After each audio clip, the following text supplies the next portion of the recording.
চাকরি প্রত্যাশী আমার ভাই ও বোনেরা, আশা করি আপনারা সকলে ভালো আছেন, আমিও ভালো আছি। বাংলাদেশ বিদ্যুৎ উন্নয়ন বোর্ড সকলে অবগত আছেন, সাহায্যকারী পদের 19তম গ্রেডের একটা দুইটা পদ না, 1596 পদের শূন্য পদের কিন্তু আবেদনের মেয়াদ কিন্তু শেষ হয়ে গেছে। এখন সামনে এটার পরীক্ষা অনুষ্ঠিত হবে, সকলে জানেন, সকলে অবগত আছেন। এই পরীক্ষা নিয়ে কিছু গুরুত্বপূর্ণ কথা বলবো আপনাদের মাঝে আজকে, সেই বিষয় একটু মনোযোগ দিয়ে শুনবেন এবং পরীক্ষার বিষয় প্রশ্ন বলি, কোন প্যাটার্ন থেকে প্রশ্নগুলো আসবে, কোন সাবজেক্ট ভিত্তিক প্রশ্নগুলো আসবে, এবং পরীক্ষা আপনারা যেহেতু দিবেন, যেহেতু আবেদন যেহেতু আপনারা করছেন, পরীক্ষা যেহেতু দিবেন, আপনারা কি কি কাগজপত্র অলরেডি রেডি করবেন, যেহেতু সামনে পরীক্ষা হবে, বিস্তারিত বিষয় আজকে আপনাদের নিয়ে আলোচনা করার চেষ্টা করব। ইনশাল্লাহ ভিডিওটা শুরু থেকে শেষ পর্যন্ত দেখবেন, বিস্তারিত সকল বিষয় আলোচনা করব আজকের এই ভিডিওর মাধ্যমে। তার আগে বলে দেই, আপনারা যারা আমার ইউটিউব চ্যানেলে নতুন, তারা অবশ্যই আমার ইউটিউব চ্যানেলটা সাবস্ক্রাইব করে রাখবেন। ফেসবুক পেজ থেকে ভিডিও দেখলে অবশ্যই ফলো করবেন, লাইক কমেন্ট শেয়ার করে অন্যকে দেখার সুযোগ করে দেবেন। সকলে অবগত আছেন, এটা রাজস্ব খাতভুক্ত নিয়োগ, আর বিদ্যুৎ উন্নয়ন বোর্ডের সর্বকালের সব থেকে বড় নিয়োগ, কারণ 1596টা শূন্য পদ ভাই, একটা দুইটা পদ না। এখানে অ্যাপ্লাই করেছে প্রায় 10 লাখের কাছাকাছি, 10 লক্ষর অধিক কিন্তু আবেদন করেছে। সেই ক্ষেত্রে আপনাদের সেভাবে পড়তে হবে। এখন প্রথমত পরীক্ষার প্রশ্ন প্যাটার্ন নিয়ে আমরা একটা আলোচনা যদি করি, এখানে ভাই এমসিকিউ পরীক্ষা হবে, বিষয়টা ক্লিয়ার।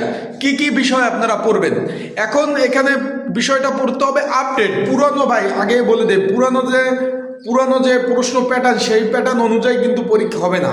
নতুন যে আপডেট 2025, এই আপডেট অনুযায়ী কিন্তু পরীক্ষা হবে। সেই ক্ষেত্রে আপনারা আপডেট সাজেশনগুলো, আপডেট পড়াগুলো পড়বেন। যেরকম আপনার বিগত সালের যে প্রশ্ন, বিদ্যুৎ উন্নয়ন বোর্ডের কিন্তু আপনারা একটু খেয়াল করবেন, বাংলাদেশ বিদ্যুৎ উন্নয়ন বোর্ড বিগত সালের প্রশ্নগুলোর উপর থেকে কিন্তু অ্যানালাইসিস করে তারা বিভিন্ন প্রশ্নগুলো করে থাকে।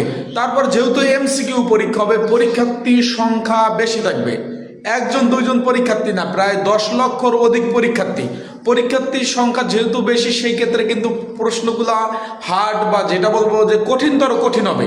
সেই ক্ষেত্রে আপনারা কিন্তু ভালোভাবে প্রস্তুতি নেবেন। প্রিপারেশন ছাড়া পাশ করা কোনোভাবেই সম্ভব না। তার মধ্যে আমি একটু বলে দেই, যারা পরীক্ষার্থী রয়েছেন, এই যে বাংলাদেশ বিদ্যুৎ উন্নয়ন বোর্ডের সাহায্যকারী পদের 1596 শূন্য পদের বিগত সালের প্রশ্ন সহ আপডেট একটা সাজেশন রয়েছে, বিগত সালের প্রশ্ন সহ সমাধান সহ বিদ্যুৎ উন্নয়ন বোর্ডের আপডেট একটা সাজেশন রয়েছে। যদি আপনাদের কারো প্রয়োজন হয়ে থাকে, স্ক্রিনের উপর হোয়াটসঅ্যাপ নাম্বার রয়েছে, ডিসক্রিপশন বক্সে নাম্বার রয়েছে, এই নাম্বারে আমার সাথে মেসেজ করতে পারেন।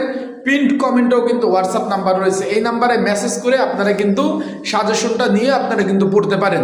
বিষয়টা ক্লিয়ার। এখন এই পদের কাজ কি, এখানে কিন্তু 2 ক্যাটাগরিতে কাজ করতে হবে। একটা হলো অফিসিয়ালি কাজ করতে হবে, আর একটা হলো টেকনিক্যালি মাঠ পর্যায়ে কাজ করতে হবে। এই বিষয় কিন্তু অলরেডি আমি ভিডিও কিন্তু অলরেডি আপলোড দিয়েছি, আপনারা কিন্তু দেখে নিতে পারেন।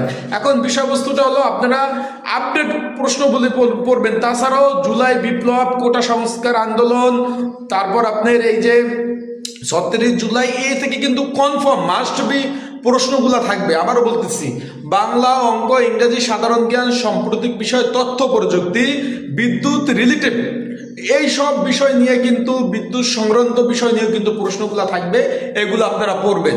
আর যারা এখনো অনেকে ভাবছেন যে আবেদন করলে চাকরি হয়ে যাবে, তাদেরকে বলবো যে আর ঘুমানোর সময় নাই, পড়তে হবে ভাই, পড়া ছাড়া কোনো বিকল্প নাই। আবেদন করছেন, এখন ভালোভাবে পড়াশোনা করেন, পড়াশোনা ছাড়া কোনো কিন্তু বিকল্প নাই। তারপর সকলে ভালো থাকবেন, সুস্থ থাকবেন। আর অলরেডি অনেকে আমার কাছ থেকে যারা সাজেশনগুলো নিয়েছেন, তারাও সেগুলো পড়তে থাকেন, প্রিপারেশন নিতে থাকেন। খুব শীঘ্রই পরীক্ষা হবে। আর চোখ রাখবেন আমার ইউটিউব চ্যানেলে, ফেসবুক পেজে।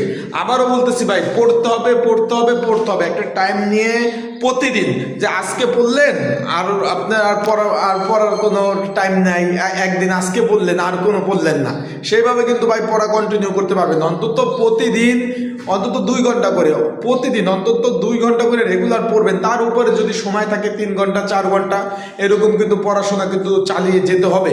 এখানে কিন্তু ভাই চাকরি পেতে হলে অবশ্যই যেহেতু এমসিকিউ পরীক্ষা হবে, এমসিকিউ পরীক্ষা কিন্তু অবশ্যই আপনার টিকতে হবে।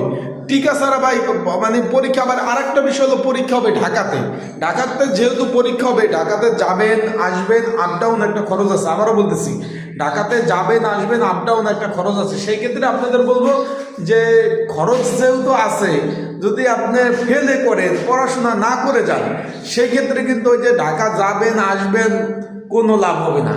বিষয়টা আশা করি বুঝতে পারছেন। নিজ খরচে ঢাকা যেতে হবে, আসতে হবে, তাই পড়াশোনা এখনই করেন, এখনই আপডেট পড়াশোনাগুলো করে ফেললাম। তাই ভালো থাকুন, সুস্থ থাকুন, চোখ রাখুন আমার ইউটিউব চ্যানেল, ফেসবুক পেজে।